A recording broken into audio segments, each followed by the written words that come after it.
Hello, and welcome to this March 13th edition of This Week in Watches. If you're minded to do so, please do consider liking and subscribing. So as per normal, we'll go through some highlights from YouTube, Instagram, maybe some things from the broader internet, and also some non-watch related things to keep things interesting. The first video this week is from the fantastic King of Vintage, really informative and shot in what seems like one-take video with a few cuts side to side that's around forgetting the Nautilus 5711, which as folks will know has been discontinued, and links into another Nautilus model that he thinks is much more appealing. I think that this guy is fantastic, knows so much about watches, and the depth of information that he presents in this video is really fantastic. So if you've not subscribed to King of Vintage, I definitely would recommend doing so. The second video that I wanted to highlight this week was from Peter Kotsa, which is not a channel I look at that much, but I really enjoyed this one, and it was check this out before you buy a Seiko Alpinist. So this was actually a watch that had been sent in to him by a subscriber, I believe, and it's actually a Nodus, which is not a brand that I'd come across before. I mean, I think it's still an NH35 movement from Seiko, but it's got a really nice sector dial design. It's a kind of field style watch and does look really cool. I think it's a replacement strap that you'd put on there and seems to be a pretty affordable option. So Nodus was a brand that was new to me on my radar, so if it's new to you as well, probably worth checking it out. The third video I wanted to highlight this week was from good old Nico Leonard, formerly of Pride and Pinion. Really interesting angle he's taken here. It seems they've been trying to kind of reboot the format they've got for this channel, very nicely shot and how it's presented, and this is a bit of a dive into some Tudor watches, which is a brand I'm not super into or kind of knowledgeable about. Obviously I know its relationship with Rolex, but he kind of presents it in quite a humorous way, as you can probably see on screen.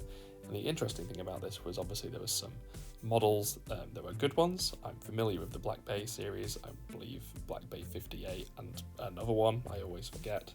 But the interesting one was seeing some of the watches that were some absolute howlers in there, so it was quite interesting to see a couple of those. So yeah, if you want to check out Nico Leonard, I would definitely advise doing so.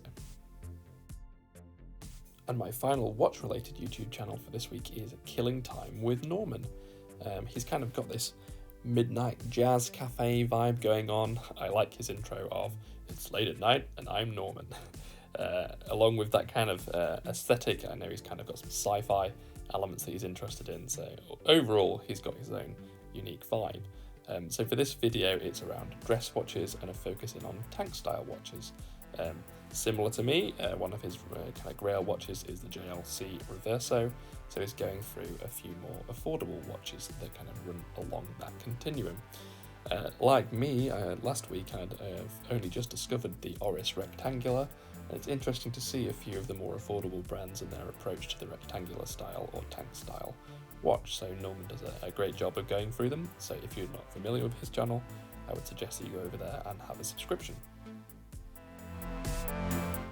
Now, before going into broader Instagram, I'm going to be a little bit self-oriented and provide a couple of acquisitions that I've had this week. So the first one of these is I finally got my hands on my dad's Seiko 6105-8110 or Captain Willard watch, all the way from 1975, and it's been very capably serviced by Rexworthy Watches up in Newcastle. I'm so appreciative, absolutely made up with this watch. I think it just looks absolutely fantastic, so had to put it in the video for this week. And the second watch on the right there is an acquisition I got off eBay last week, which is a classic Casio F23W. I think it might even be from as early back as 1984, which was when I was born.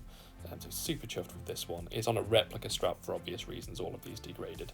Super chuffed with this. And Russell, if you don't put this on Casio Corner, I'll be very upset.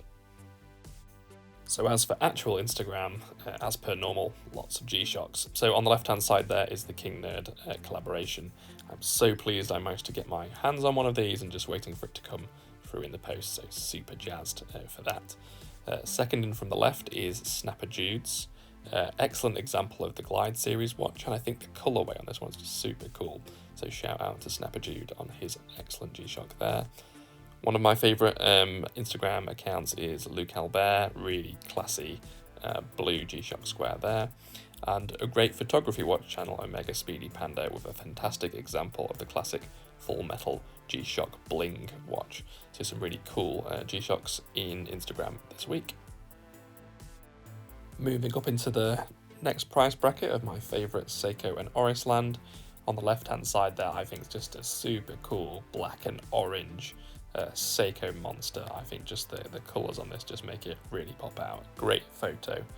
On the right hand side there, I've never actually owned an Oris Aquis, but I think this kind of almost blood red, or I think cherry coloured with the sunburst dial, just looks super cool with that kind of, I suppose, silver or kind of almost white coloured bezel. So yeah, I think the Oris Aquis series particularly cool.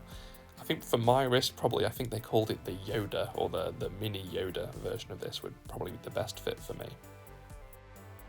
And next on the list is a brand that I think seems to be pretty unrepresented in the broader media, or maybe it's just what I read. But what kind of triggered me into this one was Tom Hardy's Instagram. Actually, he was plugging the Venom 2 Bremont that I think one of his actor friends was kind of pushing. But that got me down the track, and I came across a couple of interesting ones. So on the left-hand side there is a Felix the Cat version, which I thought was really quite amusing and funny. I thought this is a super cool watch. On the right-hand side there, I believe it's the U2-51. I think it looks ace on the NATO there. They seem to make some cool British military watches, so Bremont, a brand I'll be keeping an eye out for.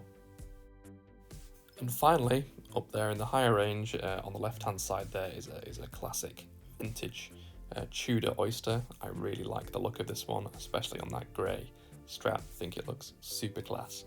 On the right-hand side there, almost becoming my favourite Rolex just because of the kind of the eccentricity of it, is the Milgauss model with the famous lightning hand. I think this picture from Pocket Trinkets looks particularly cool there in front of what I presume is a glass of beer, but could be something else.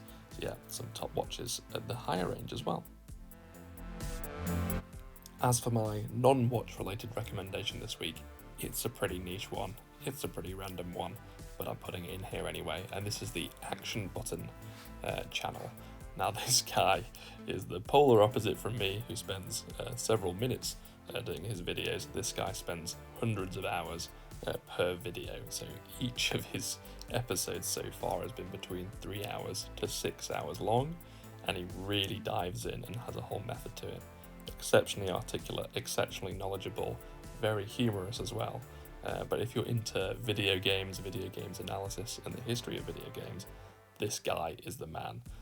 And he goes into some pretty obscure ones. So again, this is not necessarily for all folks out there, but if you're similarly minded to me, I think you'll really enjoy this channel, so you should definitely check it out.